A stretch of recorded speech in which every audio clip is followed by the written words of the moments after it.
યદનુગ્રહતો જંતુ સર્વદુઃખાતિગો ભવે તમહં સર્વદા વંદે શ્રીમદ્વલ્લભનંદનમ અજ્ઞાનતિમિરાન્ધસ્ય જ્ઞાનાંજનશલાકયા ચક્ષુરુન્મીલિतं येन તસ્મૈ શ્રીગુરવે નમઃ નમામિ ગગને શેષે લીલાક્ષિરાભિસારિણં લક્ષ્મી સહસ્રલીલાભિ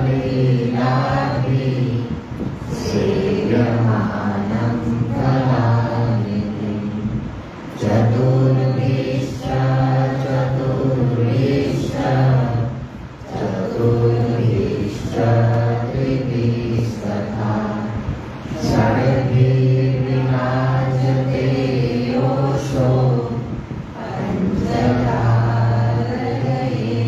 मम।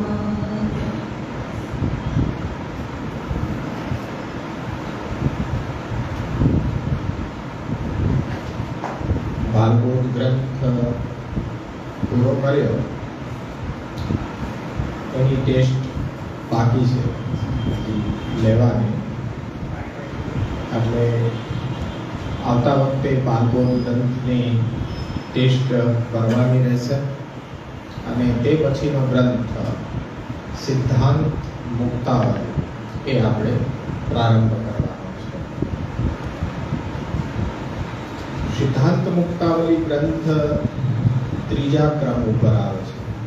ષોડશ ગ્રંથની જે આપણી સામે અનુક્રમણિકા છે, એ અનુક્રમણિકા ક્યારે કોણે એને સંકલિત કરી એના વિશે હજી સુધી કોઈ પ્રમાણ મળતું નથી. આમ જોઈએ તો સંપ્રદાયના આચાર્યના રૂપમાં શ્રી હરિરાયજી અને એમના સમકાલીન આચાર્ય દસદિગંત વિજય શ્રી પુરુષોત્તમજી અને શ્રી દ્વારકેશજી, આ ત્રણેય આચાર્યના સંકલિત કરેલા એ અનુક્રમણિકામાં થોડો ઘણો ભેદ છે. પણ એ ત્રણેય આચાર્યોથી અત્યંત વિલક્ષણ પૂર્વાપર સંબંધ એકબીજા સાથે જાણે જોડાયેલો જ હોય એવી રીતના અત્યારના આપણે જે શ્રી યમનાષ્ટકથી સેવાફળ સુધીનો ક્રમ જોઈએ છીએ તો એ પૂર્વાપર સંબંધ સધાતો હોય એવું લાગે છે. ભાગવત ગ્રંથની અંદર વિચાર શું હતો? સર્વ સિદ્ધાંત સંગ્રહ. સર્વ સિદ્ધાંતના રૂપમાં મોક્ષનો સિદ્ધાંત એ વિશેની ચર્ચા ભાગવત ગ્રંથની અંદર રહી છે. ત્યાં આપણે વિશેષ પ્રકારે ઈશ્વર વિચારિત, જીવ વિચારિત એ પુરુષાર્થોની ચર્ચા, પણ ત્યાં મહાપ્રભુએ જીવ વિચારિત જે પુરુષાર્થો છે તેમાં પણ મોક્ષને આપે સમજાવવાનો પ્રયત્ન કર્યો છે. મનમાં સંશય રહી જાય કે ઈશ્વર વિચારિત મોક્ષ નો પ્રકાર મહાપ્રભુજી કેમ આજ્ઞા ન કરે. બીજો પ્રશ્ન આપણા મનમાં એ થાય કે મહાપ્રભુજીના મતે ઈશ્વર વિચારિત પુરુષાર્થ અને જીવ વિચારિત પુરુષાર્થમાંથી આપ મહત્વ કેને આપી રહ્યા છે? અને જો ઈશ્વર વિચારિત મોક્ષ કંઈક અલગ હોય તો એનો સ્વરૂપ શું હોઈ શકે? આવા પ્રશ્નો આપણા હૃદયમાં આવતા હોય છે. તો અહીંયા એક રીતે વિચાર કરો સ્વતંત્ર રીતે, તો જ્યાં સર્વ સિદ્ધાંતનો સંગ્રહ કર્યો છે એ પછી આપે આગળ આવતા સ્વ સિદ્ધાંતનો વિનિશ્ચય કર્યો છે. સિદ્ધાંત મુક્તાવલીના રૂપમાં સ્વ સિદ્ધાંત એટલે સ્વસિદ્ધાંત એટલે આપણે માન્ય કોને કર્યો છે આપણે?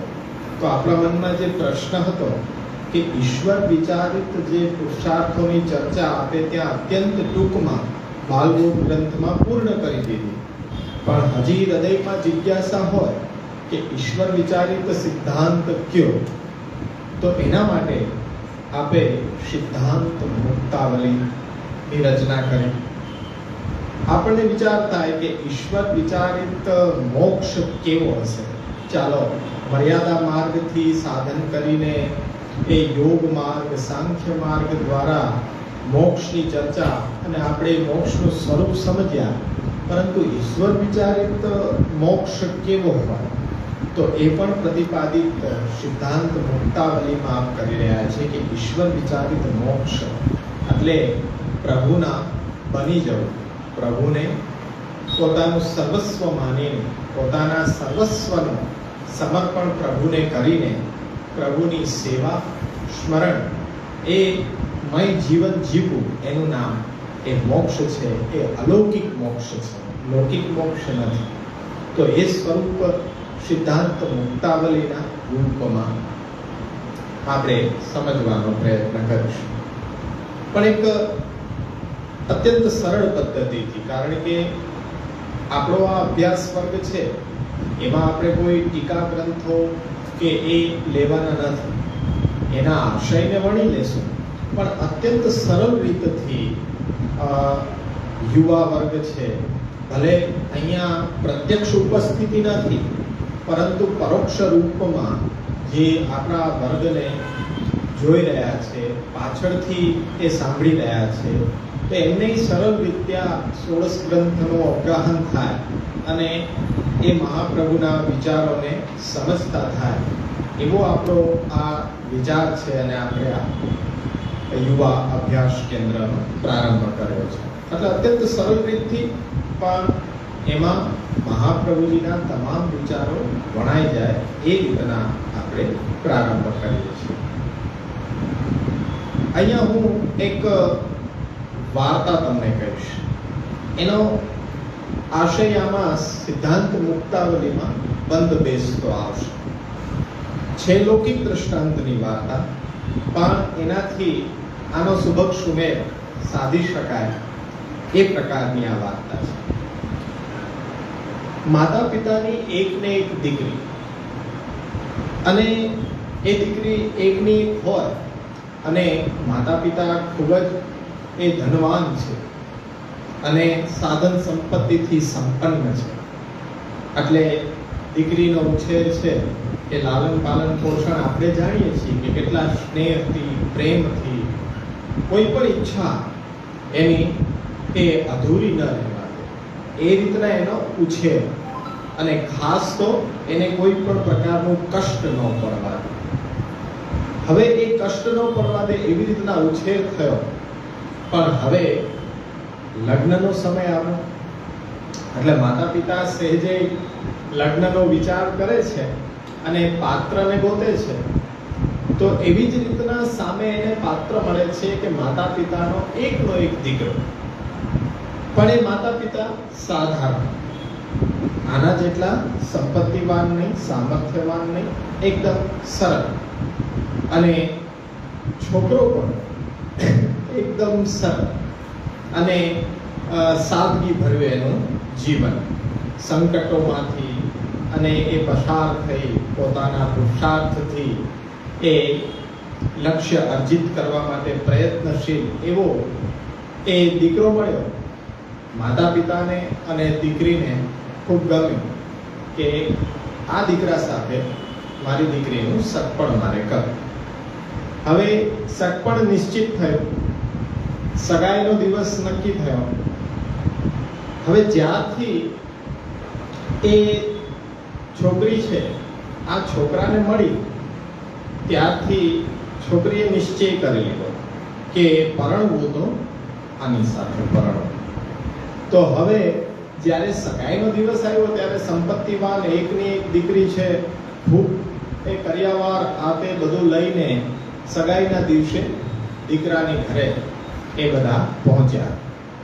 ત્યારે એ દીકરીએ એ દીકરાને મળીને એમ કીધું કે જ્યારથી મેં તમને જોયા છે ને ત્યારથી મારા રૂમમાં તમારો એક ફૂલ સાઈઝનો ફોટો મેં રાખી દીધો છે અને પછી હું ચા નાસ્તો છોડી દીધો છે કે ચા નાસ્તો હું કરતી નથી, પણ પહેલા તમને હું ધૂપ કરું, દીવો કરું, પછી એ તમને કંઈક ભોગ ધરું અને પછી તમારા નામની 108 માળા કે જપું, 108 પારા ફેરું, એક માળા તમારા નામની કરું, પછી ચા નાસ્તો કરો. ગદગદ થઈ ગયો દીકરો છે, એકદમ ગદગદ થઈ ગયો કે આવી છોકરી, હવે તો આપણો સંસાર છે એ બહુ સુંદર રીતે ચાલશે. આવી પતિવ્રતા અત્યારથી પડે, હજી તો સગાઈ થઈ છે ને મારા ફોટાને એ પૂજવા મને પડી કે મેં એવો એક નિશ્ચય કર્યો છે કે લગ્ન થશે ને પછી આ મારા વ્રતને મારે હજી આગળ વધારી દેવું છે. તો લગે શું કરવું છે? તો કે આપણા ઘરની અંદર તમારો એકદમ પોસ્ટર સાઈઝનો ફોટો કરાવો છે, એના ઉપર ગુલાબનો હાર પહેરાવો છે અને પછી ત્યાં ધૂપ બત્તી અગરબત્તી કરીને તમારા નામની 108 માળા પૂરી ન થાય ને ત્યાં સુધી મારે ઉઠવું જ નથી. એટલે થોડોક દીકરો મૂંઝાણો કે હવે આવો ભયંકર વ્રત લઈએ તો પછી ઘરનું કામ કોણ કરશે? એટલે બહુ સ્પષ્ટતાથી એને જવાબ આપ્યો કે કામ કરવાની તો મને ટેવ જ નથી, ઘરમાં જ નથી કર્યું કામ, તો કામ તો હું કરીશ જ નહીં, પણ આ 108 માળા તમારા નામની જપીશ. તો ઓલો પતિ એમ કહે છે કે તો ઈ તો મારે શું કામનું, તું મારા નામની 108 માળા જપ, હવે લગ્ન થઈ ગયા પછી 108 માળા જપવાનું કામ શું છે? પછી તો તારે ચા પાણી નાસ્તો સવારના બનાવવાનો કે નહીં? એ તમે બનાવ્યો જ નથી કે કોઈ દિવસ, અને તમે તમારા માટે, તમે તો બહુ પુરુષાર્થી છો ને, તમારા માટે તો બનાવશો ને ભેગું ભેગું, એકનું વધારે બનાવી લેજો. ઘરનું કામ તો કે એ તમારી જવાબદારી છે, મારી થોડી જવાબદારી છે. મારે તો બસ તમારો ફોટો રાખી એક માળા કરતી હતી, હવે 108 માળા કરીશ બેસીને. તો હવે આ રીતના વાત સાંભળીને છોકરાએ કીધું કે આ તો મુસીબત છે. ત્યારે એને જવાબ આપ્યો કે અત્યારે ને અત્યારે તારા માતા પિતા બેઠા છે, ગાડીએ છે, બધું એમને ભરી અને એમાં બેસીને તારી ઘરે વહી જા. આ રીતના પરિણામ પછી તું મારા નામની 108 માળા જપ અને પછી ઘરનું કઈ કામ ન કર, મારે ઉલટાની તારી સેવા કરવાની. બરોબર સમજજો, પતિએ એમ કીધું કે મારે તારી સેવા કરવાની કે લગ્ન પછી તારે મારી સેવા કરવાની? આ તો તું કંઈક અલગ જ વિચારે છે કે ભાઈ તારી સેવા મારે ન કરવાની હોય, પતિની સેવા પત્ની કરે, ઘરનું કામકાજ સંભાળે. તો આ રીતના જો તારે કરવું હોય તો અત્યારથી જ આપણે આગળ નથી વધવું. હવે અહીંયા આખી વાર્તા સિદ્ધાંત મુક્તાવલી સાથે સુભગ સુમેળ સાધે છે.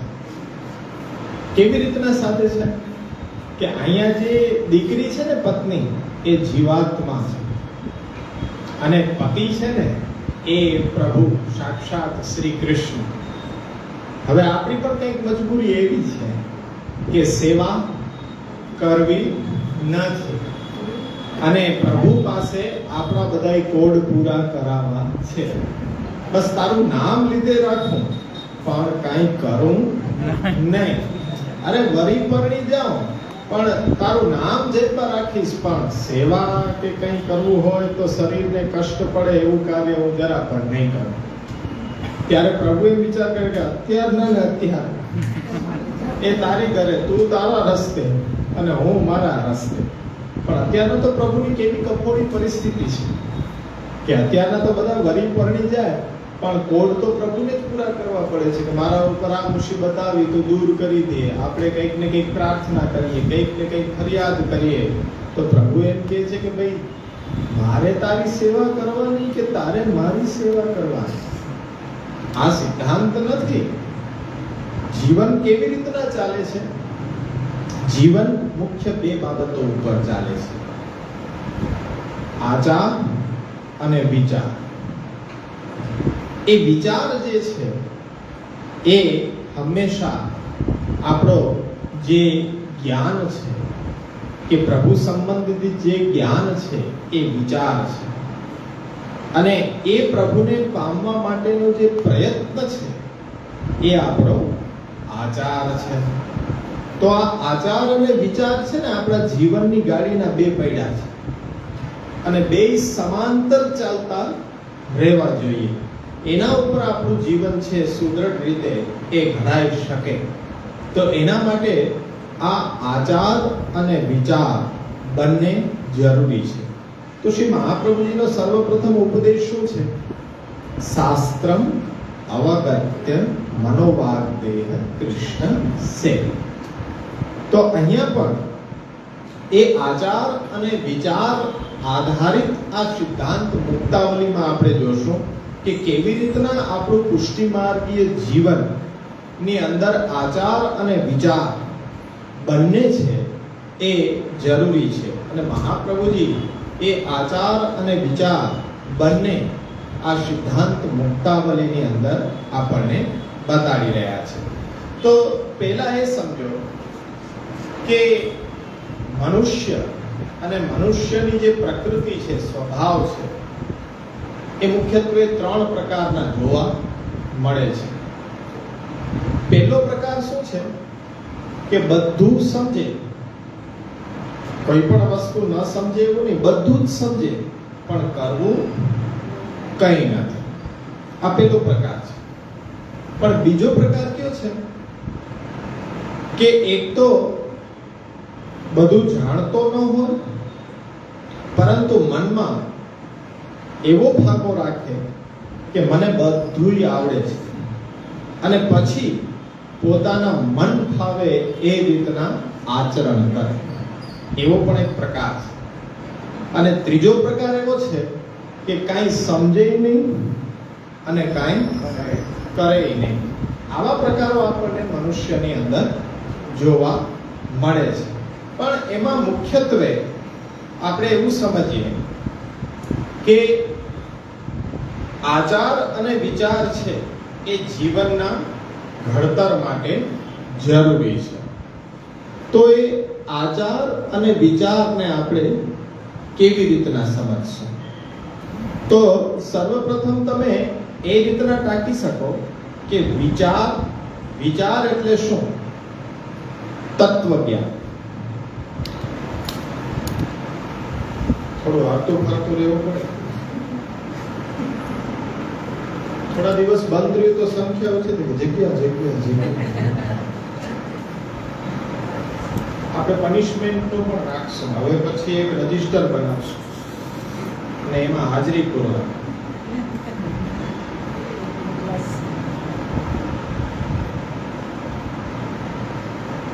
આચાર અને વિચાર નૂતન પ્રકલ્પથી આ કે છે કે ભાઈ સિદ્ધાંત મુક્તાવલી ચાલુ થઈ રહ્યા છે. જુઓ તમારા બંને પેરેલલ ચાલવા જોઈએ. બરોબર છે?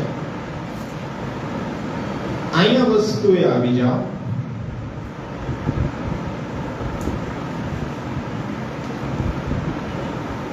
તત્વજ્ઞાન, એને વિચાર કહેવાય. તત્વજ્ઞાનમાં શું આવે? સૌપ્રથમ પોતાની આઈડેન્ટિટી, હું કોણ છું એનો વિચાર કે હું કોણ છું.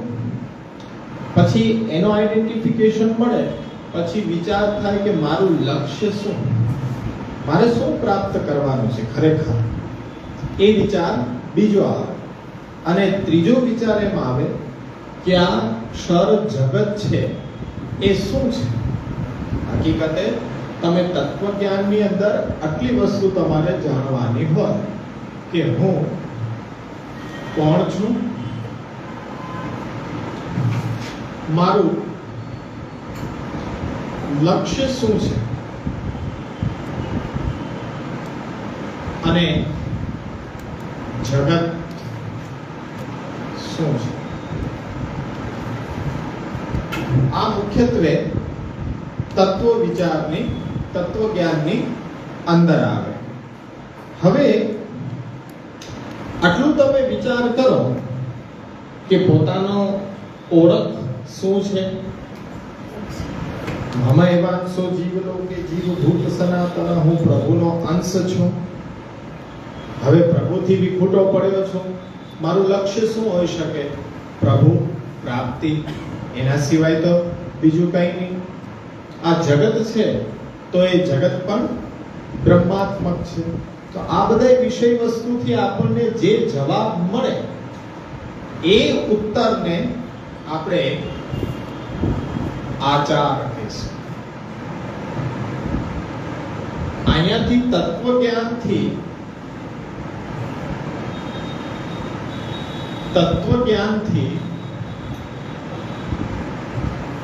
જે ઉત્તર મળે તે પ્રમાણે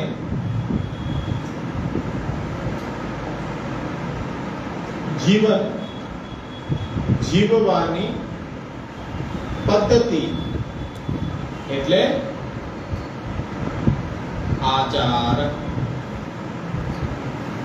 બંને એકબીજા ઉપર નિર્ધારિત છે.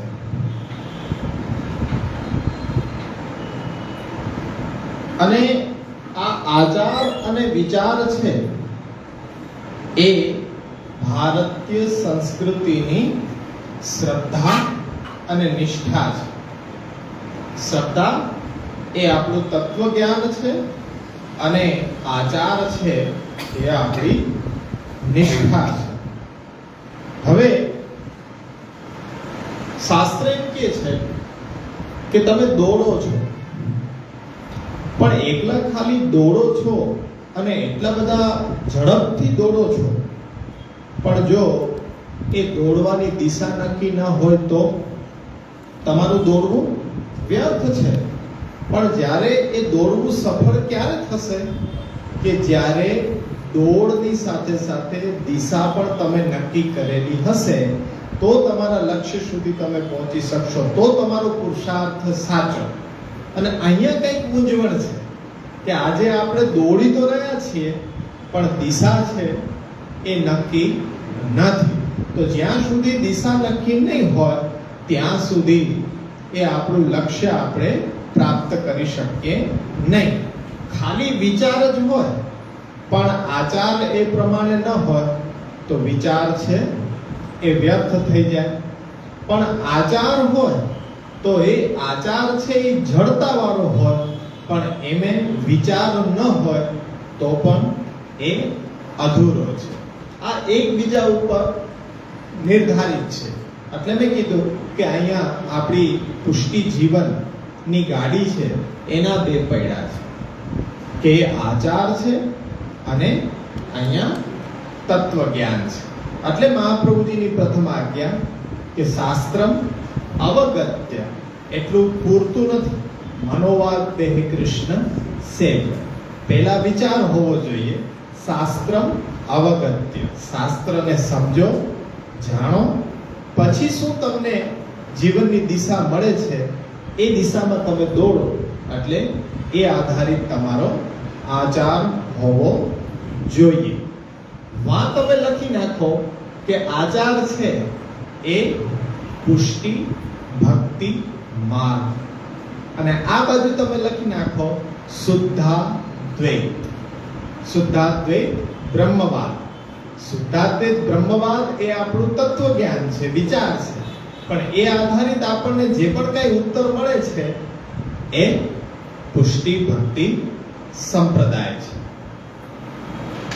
તો અહીંયા શુદ્ધાદ્વૈત તત્વજ્ઞાન એટલે મહાપ્રભુજી સિદ્ધાંત મુક્તાવલીમાં એ આપણને પેલા વિચાર સમજાવી રહ્યા છે કે આપણી ઓળખ શું છે, પરબ્રહ્મ શું છે, આપણું લક્ષ્ય શું હોઈ શકે, અને આ અક્ષર જગતનું સ્વરૂપ શું છે.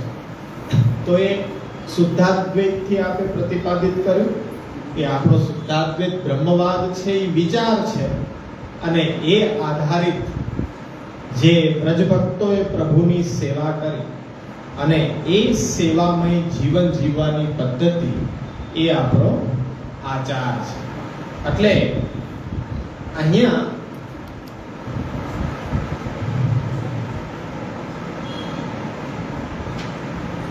પુષ્ટિ ભક્તિ માર્ગ અને અહીંયા શુદ્ધાત્વે બ્રહ્મવાદ. હવે શુદ્ધાત્વે બ્રહ્મવાદ, પુષ્ટિ ભક્તિ માર્ગ, આ બધી વચ્ચે સિમિલારિટી આવશે. શુદ્ધાત્વે બ્રહ્મવાદ પુષ્ટિ ભક્તિ માર્ગ વિના અધૂરો છે. પુષ્ટિ ભક્તિ માર્ગ શુદ્ધાત્વે બ્રહ્મવાદ વિના અધૂરો છે. બે બાજુ એ હા એટલે એ વિચાર છે.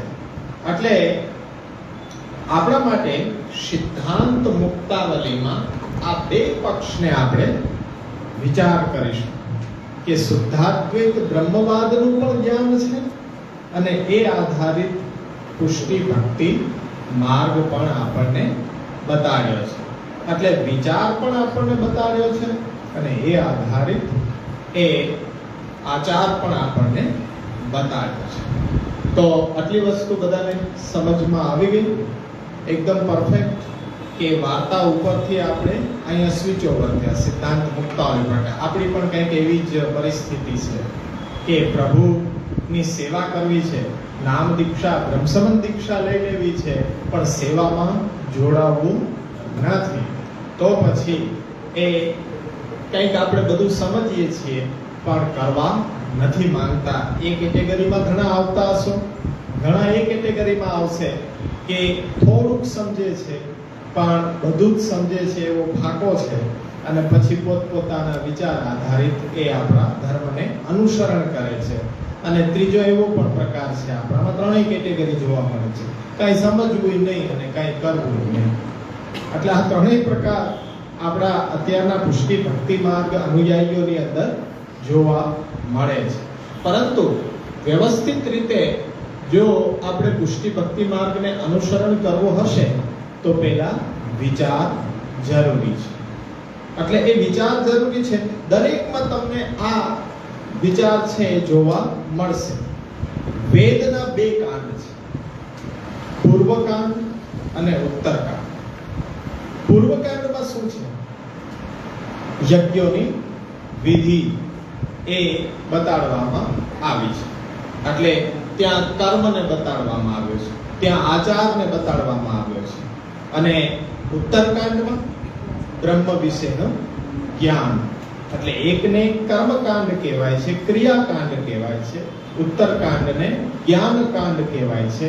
તો વાત આવી ગઈ ત્યાં કે એ પરિપૂર્ણ ક્યારે થાય છે કે વિચાર અને આચાર એ બંને સાથે ખભેથી ખભા મેળવીને ચાલે ને તો જ એ ગાડી વ્યવસ્થિત ચાલી શકે.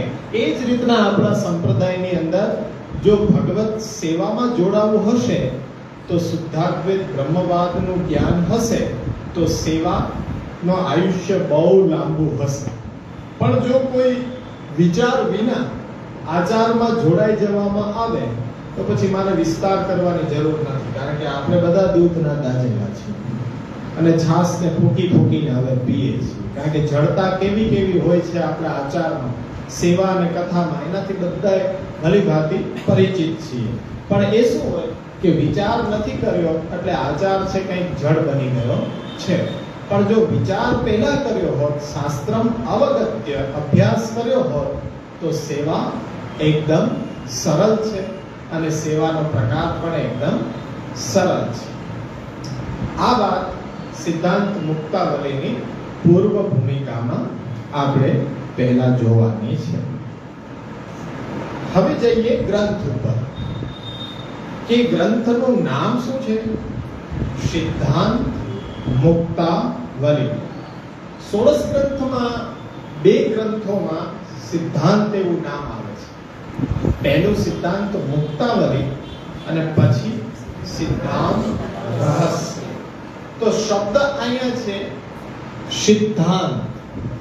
સિદ્ધાંત શબ્દ તમારી સામે છે કે જેનો અંત સિદ્ધ થયેલો છે એ સિદ્ધાંત, જેનો અંત સિદ્ધ થયેલો છે, જેને પ્રમાણિત કરવામાં આવ્યું છે એ સિદ્ધાંત. પ્રમાણિત વેદ દ્વારા જે વિચાર પ્રમાણિત થયેલો છે એ સિદ્ધાંત છે. સિદ્ધાંત કોને કહેવાય? પહેલો જ પ્રશ્ન એવો થાય ને કે સિદ્ધાંત કોને કહેવાય? તો કે જેનો અંત છે એ સિદ્ધ થયેલો છે. કેવી રીતના સિદ્ધ થયેલો છે? તો કે પ્રમાણોથી સિદ્ધ થયેલો છે. પ્રમાણ શું છે? વેદાદિક શાસ્ત્રો એ પ્રમાણ છે. હવે શાસ્ત્રથી આગળ વધીને જ્યારે વેદ છે એ પ્રભુના નિશ્વાસમાંથી પ્રગટ થયેલા છે. આપણને બધાને ખ્યાલ છે. શ્રી મહાપ્રભુજીનું સ્વરૂપ શું છે? પ્રભુના મુખારવિંદ રૂપ અગ્નિ, એમનું સ્વરૂપ વિશ્વાનર સ્વરૂપ શ્રી મહાપ્રભુજી છે. તો શ્રી મહાપ્રભુજીના વચનો છે એ આપણા માટે સિદ્ધાંત છે કે એ વેદાદિક શાસ્ત્રોથી પણ પર સાક્ષાત શ્રી વલ્લભની વાણી વસ્તુતઃ કૃષ્ણ એવ, એમના વચનો જે છે એ આપણા માટે સિદ્ધાંત છે. એટલે સિદ્ધાંત હંમેશા શાશ્વત હોય, સિદ્ધાંત હંમેશા સનાતન હોય. સિદ્ધાંત દેશકાલ પરિસ્થિતિ પ્રમાણે એમાં છૂટછાટ લઈ શકાય પણ પરિવર્તન ન કરી શકાય. બરોબર સમજજો કે દેશકાલ પરિસ્થિતિ પ્રમાણે છૂટછાટ લઈ શકાય પરંતુ એને ફેરવી ન શકાય. દરેક વ્યક્તિ માટે સિદ્ધાંત છે હંમેશા શાશ્વત રહે, સરખો રહે. વ્યક્તિએ સિદ્ધાંત ફેરવી ન શકાય. અમારા માટે કંઈક જુદો સિદ્ધાંત, તમારા બધા માટે કંઈક જુદો સિદ્ધાંત, એવું ન બની શકે. સિદ્ધાંત હંમેશા બધાના માટે સરખો અને સિદ્ધાંત શાશ્વત હોય, કોઈ દિવસ એને બદલી શકાય નહીં. તો અહીંયા એ સિદ્ધાંતના મોતી છે, વેદાદિક શાસ્ત્રોમાં વિખેરાયેલા છે. જેમ વેદવ્યાસજીએ ગીતામાં, વેદોમાં જે સિદ્ધાંતો વિખેરાયેલા હતા એને એક સૂત્રમાં સૂત્રિત કરી દીધા, એટલે બ્રહ્મસૂત્રમાં એને બાંધી દીધા. મહાપ્રભુજીએ પણ વિચાર કર્યો કે અહીંયા જે પણ કઈ સિદ્ધાંત શુદ્ધાદ્વૈતની અંદર અને પછી પુષ્ટિ માર્ગના સેવા પ્રણાલિકાની અંદર જે સિદ્ધાંતો છે એ શાસ્ત્રોની અંદર વિખેરેલા છે. હવે છૂટા મોતી હોય તો સાચવવા પણ અઘરા, એની કિંમત બહુ હોય, વળી પાછી એક એક મોતીની. પણ છૂટા મોતી કોઈ કામમાં આવે? એને તિજોરીમાં સંગ્રહી રાખવા પડે, બીજો કઈ કામમાં ન આવે. તો એવું જ્ઞાન શું કામનું કે જે ખાલી બુદ્ધિમાં જ પડ્યું રહે, આપણા આચરણમાં ન આવે? એવું જ્ઞાનનો કોઈ ઉપયોગ નથી. એટલે મહાપ્રભુજીએ એ મોતીને એક સૂત્રની અંદર પરોવીને મુક્તા આવલી, આવલી એટલે માળા, મુક્તાવલી એટલે મોતીની માળા, સિદ્ધાંત રૂપી મોતીની માળા ગૂંથીને રાખી એ માળા આપણે હવે પહેરી લેવાની છે. પહેરો તો સુંદર પણ લાગો, આવા કિંમતી રત્નો તિજોરીમાં પડ્યા શું કામ? એ કિંમતી રત્નોને એક સૂત્રમાં એ પરોવીને પહેરી લઈએ તો કામમાં પણ આવે, વળી પાછી આપણી સુંદરતામાં પણ વધારો કરે. તો એ મોતીની માળા એટલા માટે બનાવી કે હવે આપણે એને ધારણ કરી લઈએ. આ સિદ્ધાંત મુક્તાવલી છે. તો એ ગ્રંથના નામકરણ જ એટલું સુંદર છે કે આ જે સિદ્ધાંતો છે એ સિદ્ધાંતો અત્યંત ગૂઢ છે. એ ગૂઢ સિદ્ધાંતોનું રહસ્ય જેમ ભાગવતની અંદર અનેકવિધ વિદ્વાનોએ વિચાર કર્યો, ટીકા ગ્રંથો રચ્યા, પણ પ્રભુની લીલાનું રહસ્ય સમજી ન શક્યા. પણ એવું સામર્થ્ય તો સ્વયં પ્રભુમાં જ હોય. એટલે મહાપ્રભુ દ્વારા ભાગવતનો ગૂઢ અર્થ આપે પ્રગટ કરાવે અને પુષ્ટિ ભક્તિ માર્ગ જે ભાગવતની અંદર છુપાયેલો હતો એને આપણી સામે એ પ્રગટ કરાવ્યો. એવી જ રીતના આ સિદ્ધાંતનું રહસ્ય અત્યંત ગૂઢ છે. તો એ સિદ્ધાંતનું રહસ્ય પણ શ્રી મહાપ્રભુએ સમર્પણનો સિદ્ધાંત બતાડીને રહસ્યને ઉદ્ઘાટિત કર્યું. તો એ સિદ્ધાંત રહસ્ય છે. તો આ ગ્રંથ આજે આપણી સામે છે કે સિદ્ધાંત મુક્તાવલી છે. તો એની અંદર મહાપ્રભુજી સિદ્ધાંતને બતાડી રહ્યા છે, પણ કઈ રીતે બતાડી રહ્યા છે? તો મહાપ્રભુજી ત્યાં સિદ્ધાંતના સ્વરૂપને તેના કાર્ય લક્ષણ અને તેના સ્વરૂપ લક્ષણ થી સિદ્ધાંતને બતાડી રહ્યા છે. સિદ્ધાંતના સ્વરૂપની અંદર એ કાર્ય લક્ષણ અને એનું સ્વરૂપ. તો એ રીતના અહીંયા સુંદર એક માળા તૈયાર થઈ છે, સિદ્ધાંત મુક્તા. અને એની સાથે સાથે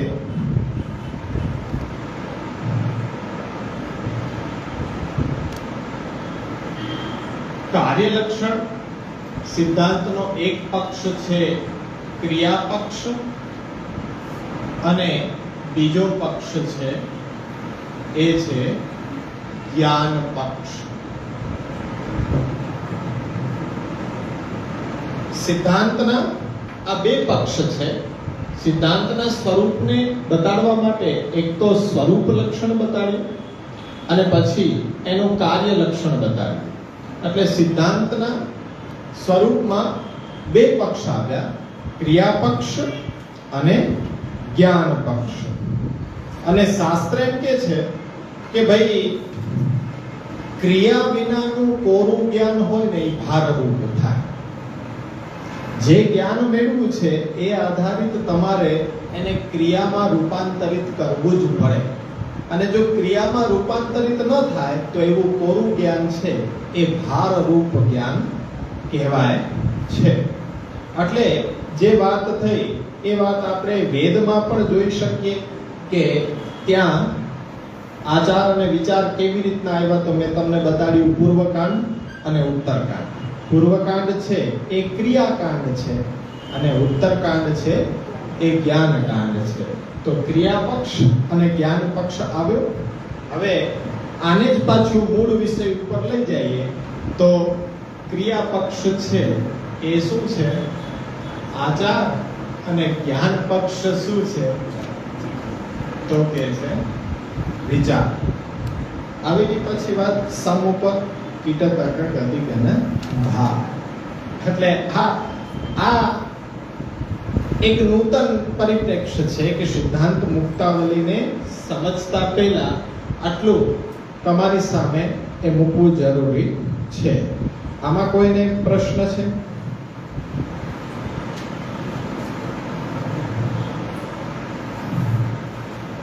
હવે જે સિદ્ધાંત મુક્તાવલી ગ્રંથ છે એની રચના વિશે બધા જાણો છો કે આ ગ્રંથ છે એ કોના માટે પ્રગટ થયો છે? અચ્યુતદાસજી સનોડિયા બ્રાહ્મણ વિરક્ત હતા અને મહાપ્રભુજી એ પૃથ્વી પરિક્રમા કરતા વ્રજમાં પધાર્યા. ગિરિરાજજીની તળેટીમાં આપનો મુકામ છે. ત્યાં અચ્યુતદાસજી એ આપના સંપર્કમાં આવ્યા. અચ્યુતદાસજી વિરક્ત છે. ઘર બાર કે કોઈ કુટુંબ પરિવારજનો છે નહીં.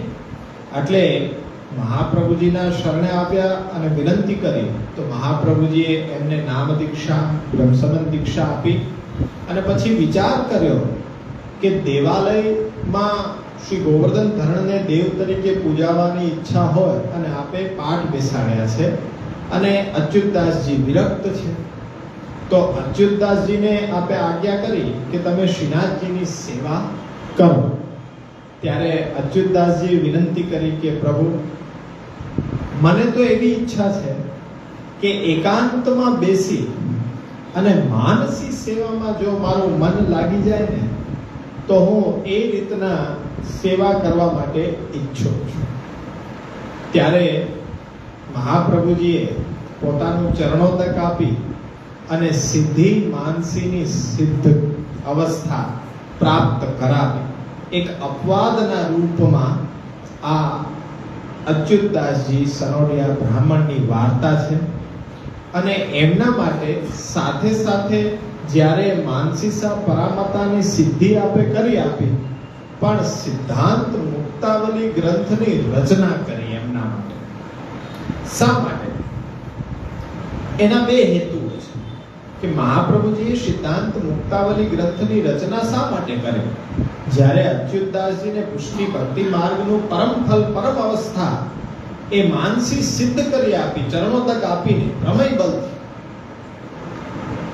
તો પહેલું કારણ એ હતું કે સિદ્ધાંત મુક્તાવલી ગ્રંથનું જે અધ્યયન થાય, એ જે મેં તમને આચાર અને વિચાર પક્ષ બતાડ્યું, શુદ્ધાદ્વૈત બ્રહ્મવાદનું જ્ઞાન, તે આધારિત પુષ્ટિ ભક્તિ માર્ગના સ્વરૂપને સમજી એ સેવાનું જે સ્વરૂપ લક્ષણ છે ચેતસ્તત પ્રવણમ, અને એ સ્વરૂપ લક્ષણ છે એ તત્ સિદ્ધે તનુવિત્તજા કાર્ય લક્ષણ જે છે, એનાથી માનસીસા પરામતાની સિદ્ધિ આપે અપવાદના રૂપમાં પ્રમેય બલથી અચ્યુતદાસજીને સીધી માનસી સિદ્ધ કરી આપી. એ માનસીનું દાન કરવા માટે પ્રથમ સિદ્ધાંત મુક્તાવલી ગ્રંથની રચના કરી. પહેલો હેતુ અચ્યુતદાસજીને એ માનસી અવસ્થાની સિદ્ધિ માટે સિદ્ધાંત મુક્તાવલી ગ્રંથની રચના કરી. પણ સાથે સાથે બીજું પ્રયોજન પણ છે, બીજો હેતુ પણ છે કે આવનારા દેવી જીવોને આ જ રીતના સિદ્ધિ માનસી અવસ્થા પ્રાપ્ત કરવી શક્ય નથી. અપવાદમાં અચ્યુતદાસજી છે કે માંગણી કરી, ભક્તિના આવેશમાં, સ્નેહના આવેશની અંદર પ્રભુ પાસે માંગણી કરીને, પ્રભુ પોતાનો સ્વભાવ છે પુષ્ટિ, અનુગ્રહ પુષ્ટિ માર્ગે નિયામક, પુષ્ટિ એ પ્રભુનો સ્વભાવ છે, ગુણ પણ છે. ક્યારેક પુષ્ટિ સ્વભાવના રૂપમાં આવે, ક્યારેક ગુણના રૂપમાં આવે. પણ અહીંયા જ્યારે પોતાના સ્વભાવથી પ્રભુ વિચાર કરે છે તો મહાપ્રભુજી હરિ તેરી લીલા કી સુધી આવે, એ આવેશની અંદર સીધું આપે માનસીનું દાન કર્યું. પણ આવનારા કોઈ દેવી જીવો, આધુનિક પુષ્ટિ જીવો, દેવી જીવો આવી હઠ ન કરી દેશે, એના માટે આ સિદ્ધાંત મુક્તાવલી ગ્રંથ દ્વારા આચાર અને વિચાર, ક્રિયાપક્ષ અને જ્ઞાન પક્ષ, એ શાસ્ત્રમ અવગત્ય મનોવાગ દેહ કૃષ્ણ સેવ્ય, એ ચેતસ્તત પ્રવણમ સેવા તત્ સિદ્ધયે તનુવિત્તજા, અને એનાથી એ માનસીસા પરામતા સુધી પહોંચવાનો એ આપણા માટેની મહાપ્રભુજીની ગાઈડલાઈન છે. એટલે આપણે એવો હઠ ન કરીએ કે જેમ અચ્યુતદાસજીને આપે માનસી સિદ્ધ કરી આપી એમ અમને પણ કરી આપો. બધા માટે એ શક્ય નથી, પણ જેના ઉપર પ્રભુની કૃપા છે તો મહાપ્રભુ દ્વારા આવું અલૌકિક દાન પ્રાપ્ત થશે.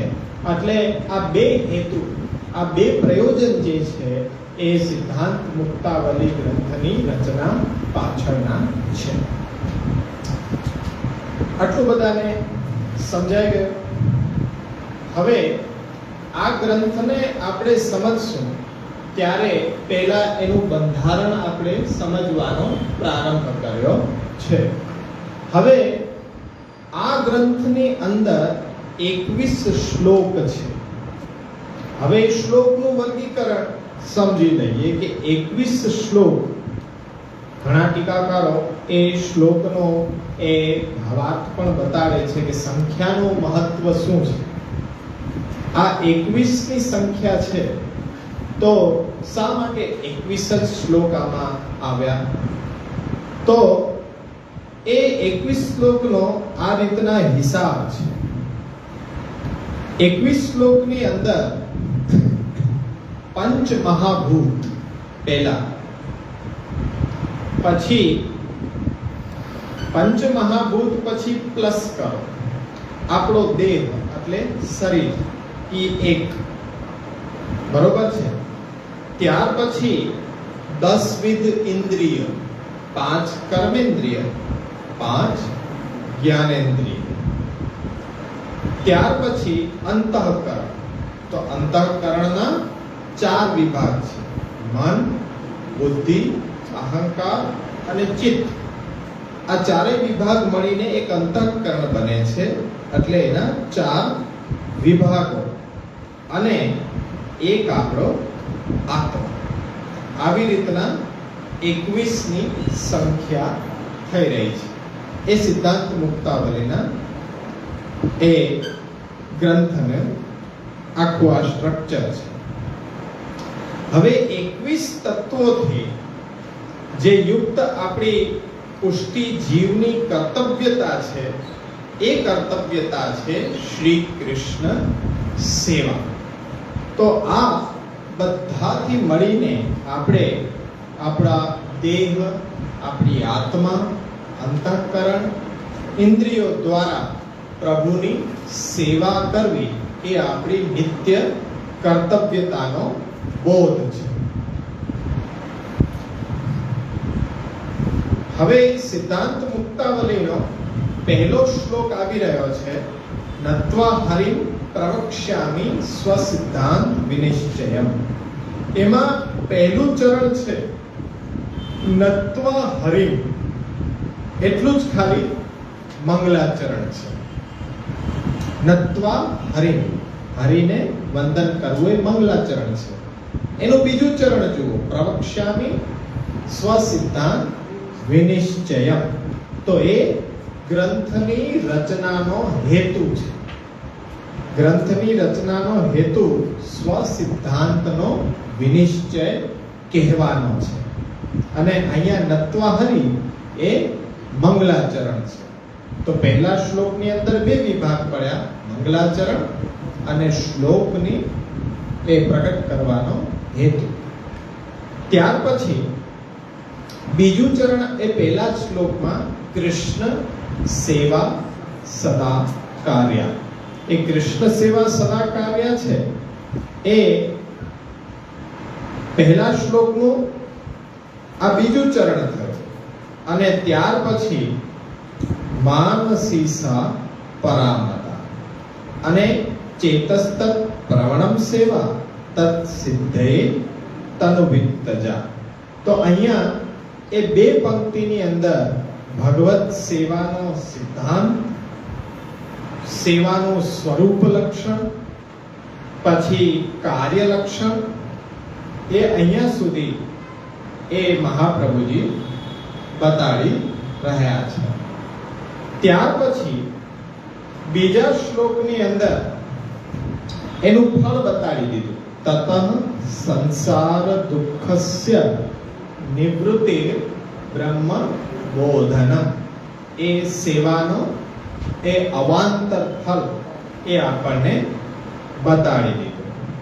ત્યાર પછી ત્રીજા શ્લોકથી લઈ અને 15મા શ્લોક સુધી, એટલે પરબ્રહ્મ તુ કૃષ્ણો હિ, ત્યાંથી લઈ અને તસ્માત શ્રી કૃષ્ણ માર્ગસ્થો વિમુક્તઃ સર્વ લોકતઃ, ત્યાં સુધી શું છે?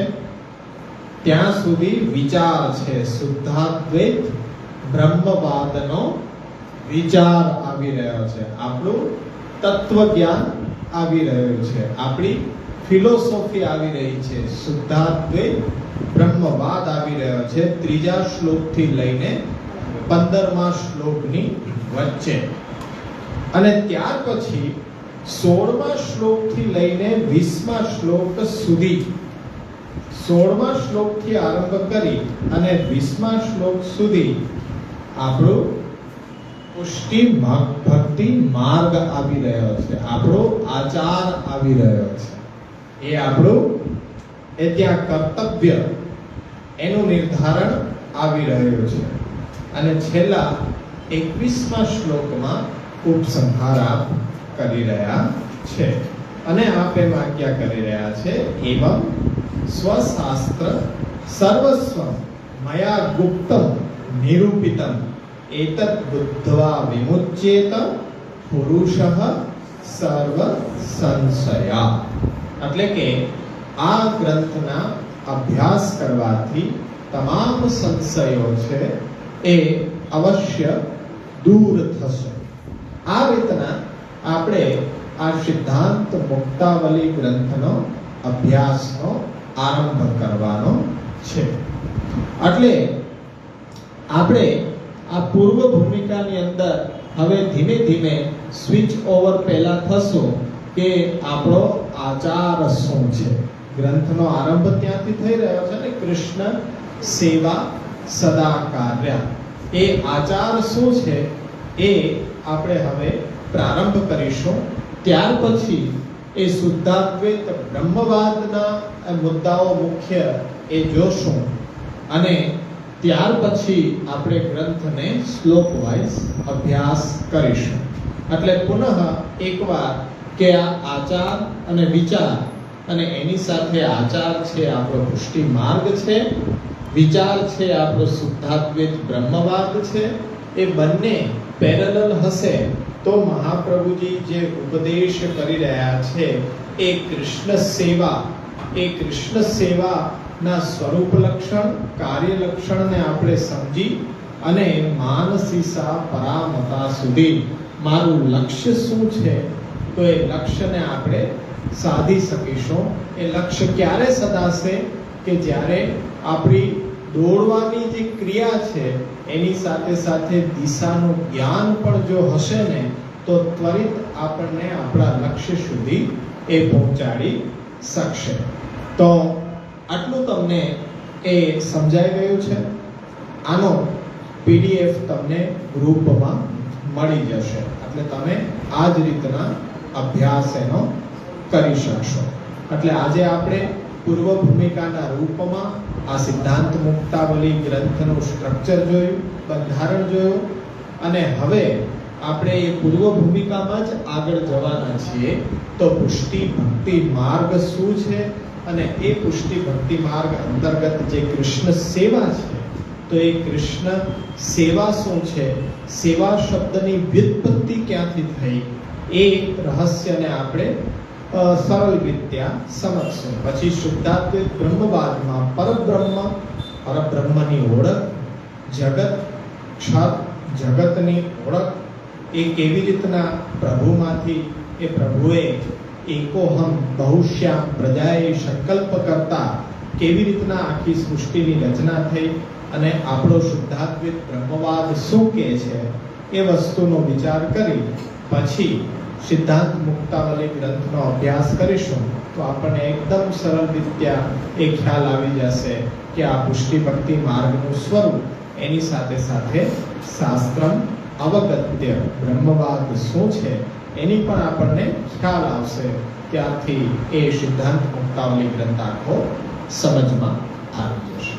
આમાં કોઈને પ્રશ્ન, કોઈ ન સમજાણું હોય એવી બાબત કે કોઈ શંકા શેષ રહી હોય તો પૂછી શકો છો.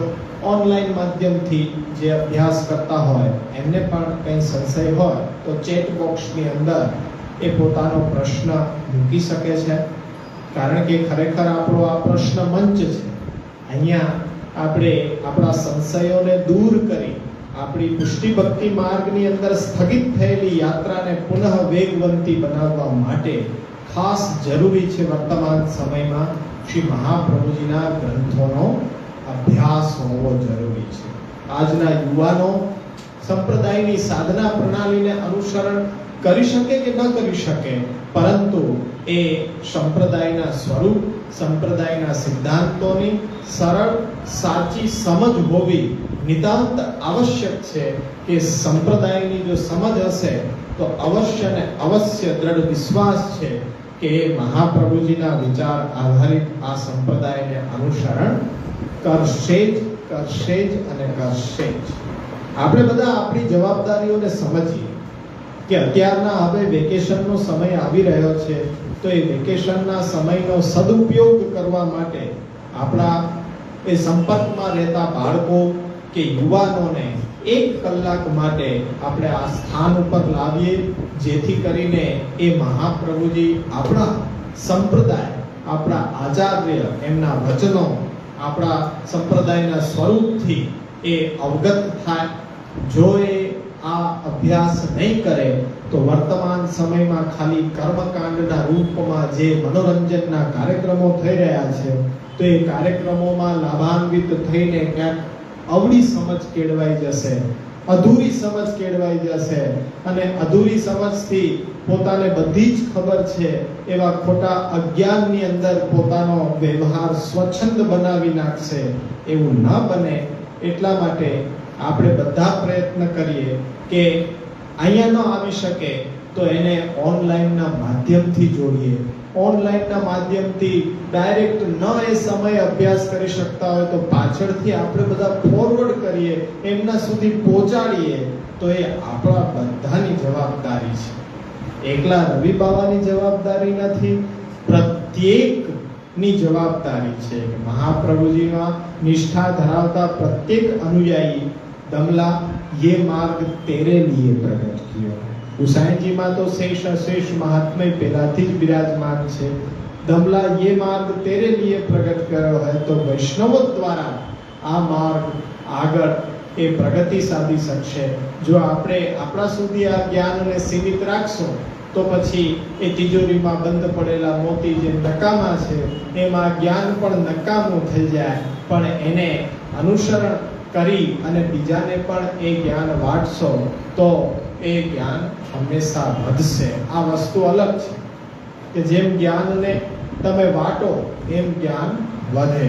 એટલે બીજાને અવગત કરાવી, વાતચીતમાં પણ મહાપ્રભુજીના સિદ્ધાંતો, મહાપ્રભુજીના ગ્રંથોની વાત ઉપર એ લોકોને લઈ આવવા, એ બધી જ આપણે ગુનેહ, આપણી આવડત, આપણા સ્કિલ હોવા જોઈએ કે જે આપણે સમજવું જોઈએ કે આપણે અભ્યાસ કરીએ છીએ તો સાથે લાગતા વળગતાને પણ લઈ આવીએ કે ચાલો 1 કલાક એવી જગ્યા ઉપર જઈએ કે જ્યાંથી કંઈક જ્ઞાનની પ્રાપ્તિ થાય.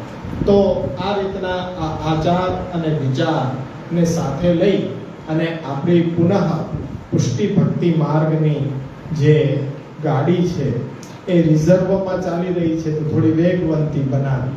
કારણ કે આમાં કદાચ એક પૈડું કોઈનું હોય નહીં, એક પૈડાથી ગાડી ઢસડાતી હોય, પણ 2 પૈડા હવે આપણે MRF સ્ટીલના કરી નાખીએ જેથી ભક્તિના માર્ગ ઉપર એ દોડવા મળે. આશ્રયનું પદગાન કરી આજે અહીંયા જ વિરામ લઈ. હા,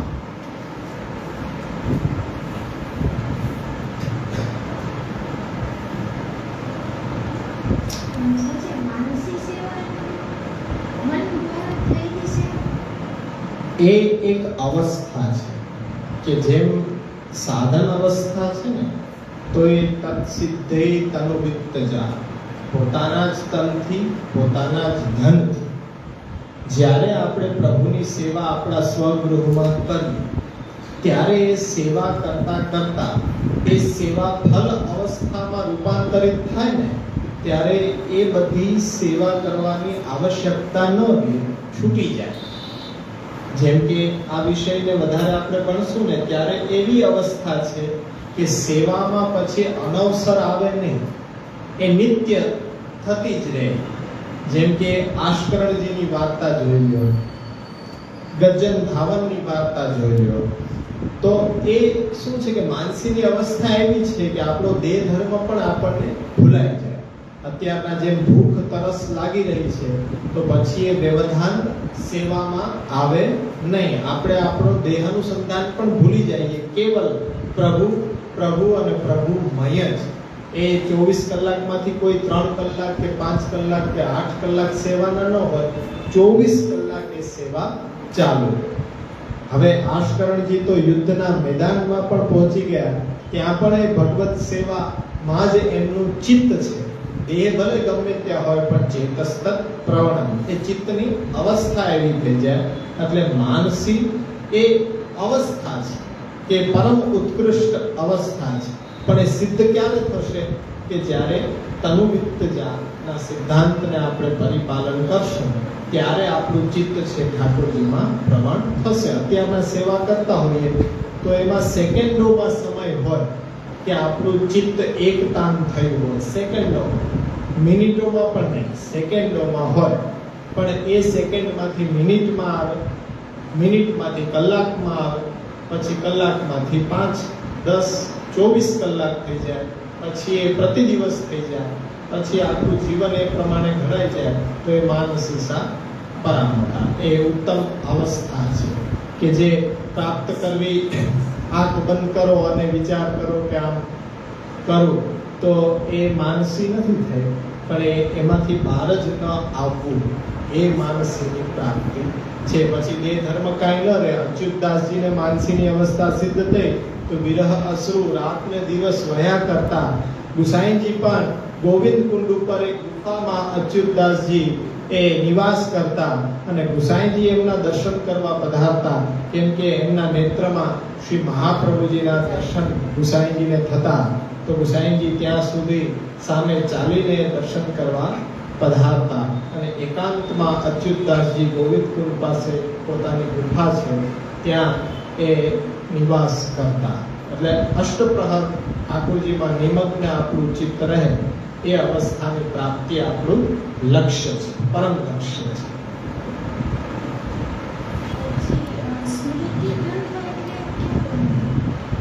જેમ કે વેદની અંદર જે સનાતન ધર્મને બતાવવામાં આવ્યો એ જ સનાતન ધર્મને સમાધિ અવસ્થાની અંદર ઋષિ મુનિઓએ ફરીથી પ્રભુની આજ્ઞા એ સાંભળી અને દેશકાલ પરિસ્થિતિ પ્રમાણે એમાં કેટલી કેવી રીતે છૂટછાટ લેવી એને પાછું કમ્પાઇલ કર્યું. તો એ બધા સ્મૃતિ ગ્રંથો છે. ફરીથી સ્મરણ કર્યા, સ્મરણમાં આવ્યા અને એને કમ્પાઇલ કર્યા બધા ઋષિ મુનિઓએ. યાજ્ઞવલ્ક્ય સ્મૃતિ, પરાશર સ્મૃતિ, મનુસ્મૃતિ, એવી ઘણી બધી સ્મૃતિઓ છે. તે બધા સ્મૃતિ વેદના આજ્ઞાઓને પુનઃ સમાધિ અવસ્થાની અંદર સ્મરણ કરવામાં આવ્યા. હવે તો ગીતા તો સાક્ષાત પ્રભુના મુખારબિંદથી નિશ્ચિત થયેલી વાણી છે, વેદથી પણ અધિક છે, પરંતુ એને સ્મૃતિના પ્રકલ્પમાં મૂકવામાં આવે છે.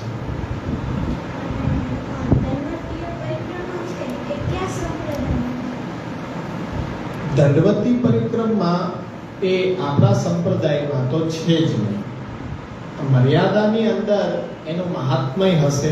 મર્યાદાની અંદર સકામ ભક્તિની અંદર કોઈને કોઈ પોતાના એ ઈચ્છાઓને પરિપૂર્ણ કરવા માટે એ ગિરિરાજજીની માનતા, દંડવતી પરિક્રમા એ બધું એ મર્યાદા માર્ગની અંદર હોઈ શકે, પણ નિષ્કામ પુષ્ટિ ભક્તિ માર્ગમાં એ પૂજન અંતર્ગત પરિક્રમા છે. પણ સેવા છોડીને 15-20 દિવસ સુધી દંડવતી પરિક્રમા કરવી એ કોઈ સિદ્ધાંત નથી, ક્યાંય એનું વર્ણન કરવામાં આવતું નથી. એનાથી ઉલટું શ્રી હરિરાયજી એમ કહે છે કે આનંદ રસોપેક્ષ કૃષ્ણને છોડીને, એની સેવાને કથાના આનંદને છોડીને આ દેહને કષ્ટ આપવાનું, સાધનોમાં માથા પછાડવાનું કેમ રૂચે છે? કાહે કો દેહ દમત સાધન કર મૂર્ખ જન વિદ્યમાન આનંદ કંદ તજ ચલત ક્યો અપાથ હે. એને અપાથ કીધો છે, પથ નથી કીધો. પણ એ કોઈ દિશાહીન વ્યક્તિ છે કે જે એવું કરે છે કે દિશા ભટકેલો હોય તે આપણા સંપ્રદાયમાં તો કદાપી માન્ય નથી.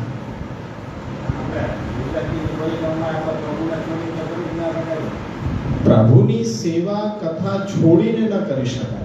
ત્યાં પ્રભુને પધરાવીને ગયા હોય, સેવાનો ક્રમ નિભાવ કરી અને પછી આપણે પરિક્રમા કરીએ તો એ પરિક્રમા પણ આપણા માટે નિષ્કામ ભાવથી કેવલ અને કેવલ ભક્તિ માટે.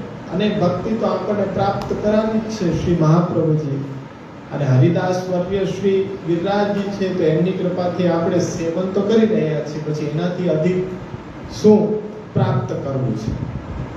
એટલે શરીર ઘટી જાય કે પેટ અંદર વયું જાય કે એ બધું કઈ એ થઈ શકતું હશે કે આમ નથી ચાલતા તો આમ તો ચાલશે, એવા બધા કોઈ કારણો માટે હોઈ શકે, પણ બીજા કોઈ કારણ માટે નહીં. એટલે પરિક્રમા દંડવતી કરવાની કોઈ આવશ્યકતા નહીં, પણ આમ પરિક્રમા કરી શકો. સેવા પહોંચીને જાઓ, 5-6 કલાકની અંદર પરિક્રમા કરીને પુનઃ પાછા મુકામ ઉપર આવી જાઓ. એમાં કોઈ બાત નથી, એમાં કોઈ અપસિદ્ધાંત પણ નથી.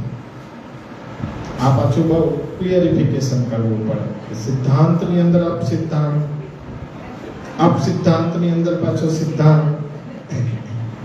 એટલે આવું એક દ્રષ્ટિબિંદુ મને પણ આવ્યું તમારા બધામાંથી કે એ રીતના હવે કંઈક વિચારીને કરવો પડશે. સિદ્ધાંતમાં અપસિદ્ધાંત થઈ ગયું. અરે ભાઈ, એ તમે પ્રમાણિત કરવા વાળા કોણ?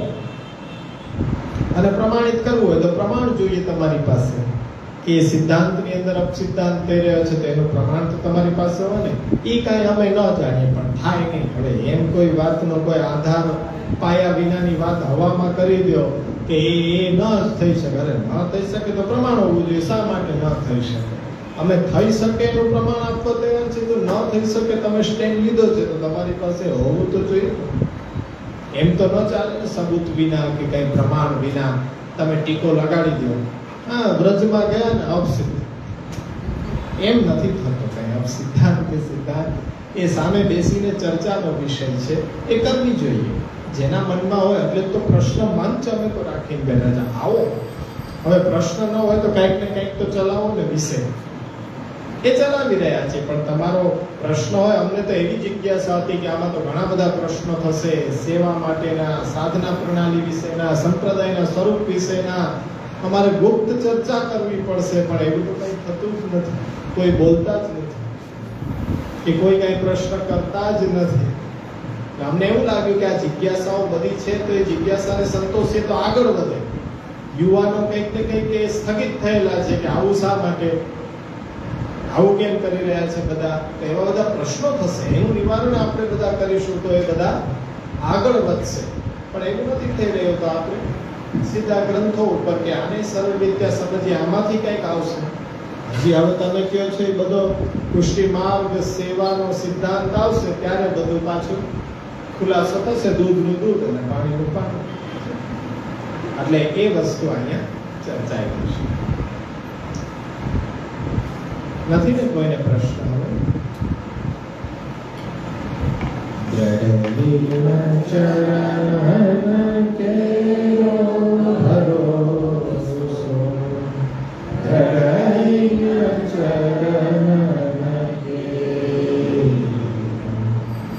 શ્રી વલ્લભ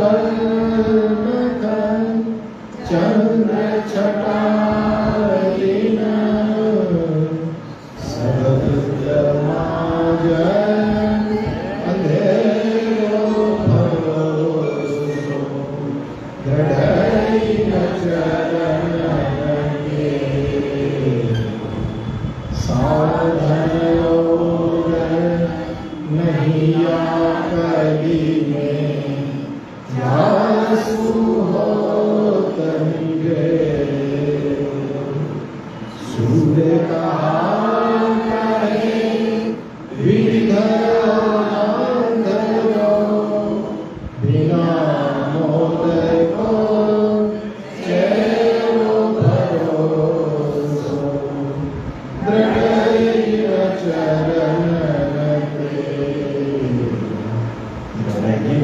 ચરણ કેરો ભરોસો, દ્રઢઈ ચરણ કે. શ્રી વલ્લભાધીશ કી જય. શ્રી ગોપીનાથજી પરમ દયાલ કી. શ્રી ગુસાઈજી પરમ દયાલ